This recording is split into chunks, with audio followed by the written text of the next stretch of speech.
My mother-in-law has her fists so deep in my husband that she's convinced him our son isn't his and to get tested. Fine, then I'll give them what they want with a fistful of divorce papers. This whole situation is embarrassing, and I'm just done with it. I've been with my husband for 5 years now, married for 3. Long story short, his mom has always been overwhelming and bold with her input on everything, to put it nicely. I genuinely think it's not fair to be mad at your partner for something he didn't do himself. He can't control what his mom does or says. But what's also not fair is him not addressing it when I am clearly uncomfortable or upset, and instead just talking me into brushing it off or going with it. I never have, nor would I ever, have a back and forth with my mother-in-law. It's just not worth barking at each other. I always brush it off if it's a snarky comment, or if it's a better way to do something in her opinion. I'll just tell her thanks for the suggestion, but we are fine. It's actually true, the saying when you marry someone, you marry their family. I think the way to handle it is that each spouse should keep his side of the family in line, for lack of a better way to say it. I deal with my parents and their shenanigans, and I expected him to do the same. But he never did. Instead, he always asks me to give her some grace. Well, it's hard when that person is insulting you. For a while now, she has been making comments about how my son doesn't look like my husband when he was a toddler, basically accusing me of sleeping around. This, rightfully so, upset me. Sorry, my genes are strong? What am I supposed to tell you? I was short with my husband because he didn't address how out of pocket and disrespectful this whole thing is. It has been a week since my husband, well, soon-to-be ex-husband, told me that he would be doing a paternity DNA test, not because he thinks our son isn't his, but to shut his mom up. Yes, exactly what you read.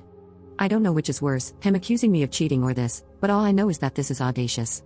I didn't cheat, and I am not concerned one bit about the test results. I wasn't going to stop him from taking a DNA test or whatever, but I just know I don't want to deal with this any longer. I'm looking for an apartment, and I talked to a lawyer the day after he brought up the DNA test. We'll be getting the results in 2 days. I almost can't wait. He will also be getting divorce papers with those results, which I know for a fact he won't see it coming. I tried my best to make this whole thing work and to manage my relationship with my mother-in-law as gracefully as possible. But thinking about it, it's not just my mother-in-law that's the problem, how he is handling things is also a problem. And as a side note, I have never been more glad that I didn't leave my job when I got married. He makes more than enough to take care of the financial side of things. I thought I would get bored, but I only have to be on site 2 days per week. Also, I really love my job and the company, so I didn't leave.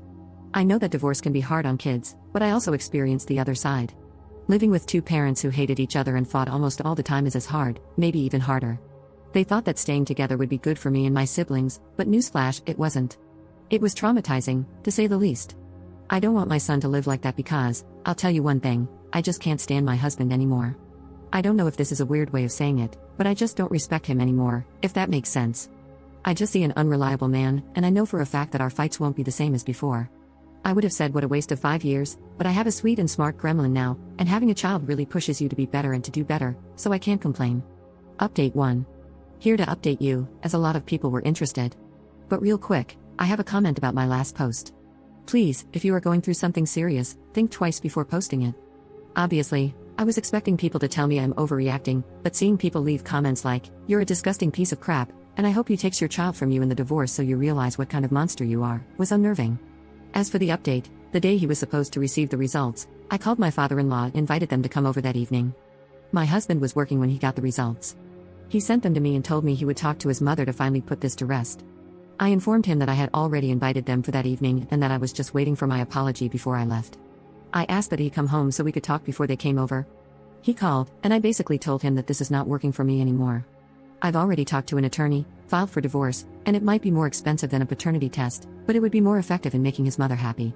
And no, I don't care that he was working when I told him. I don't think you would have either. He left work and came home. Long story short, we had a spectacular fight. He said that I am not thinking about our son and that I am overreacting because it's not like he went behind my back. And if he knew that I was this upset, he wouldn't have done it. But he knew how I felt about it. We had a heated argument when he brought it up. He just didn't care. When I gave him the divorce papers, he said he wasn't signing anything and that he'd ask his mother to apologize when his parents arrived to get it over with. Listen, I don't need him to sign it to get a divorce. It would only make things complicated, that's it. His mother said, "I have nothing to apologize for. I'm not going to apologize for having suspicions. I didn't accuse you of anything, and you can leave if you want to." So that's that.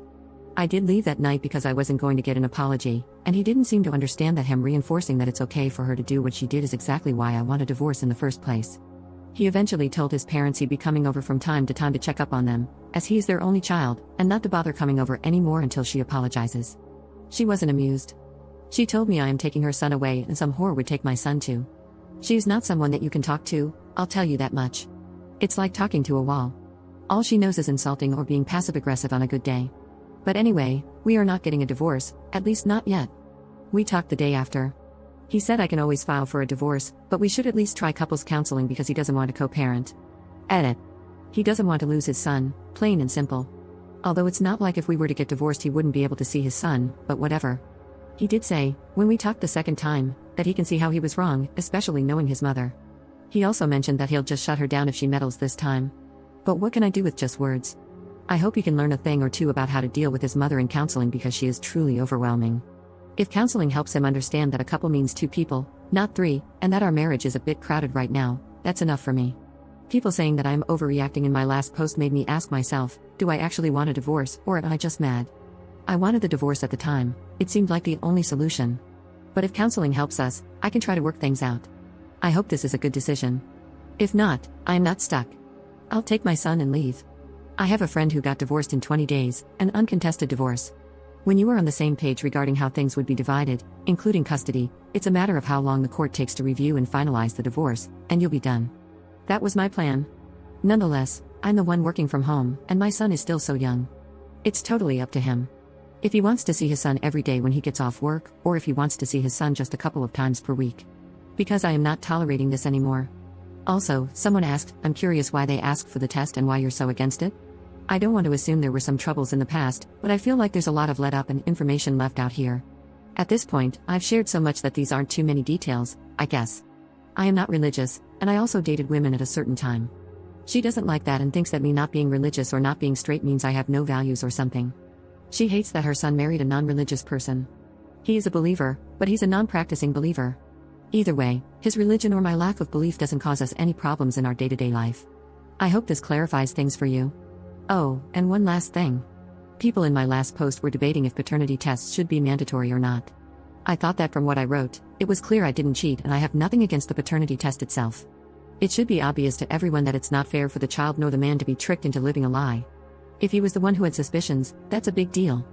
We would have talked about why he thinks that, taken the paternity test for his peace of mind, and made sure we can trust each other, then moved on, all without anyone interfering, let alone requesting the paternity test.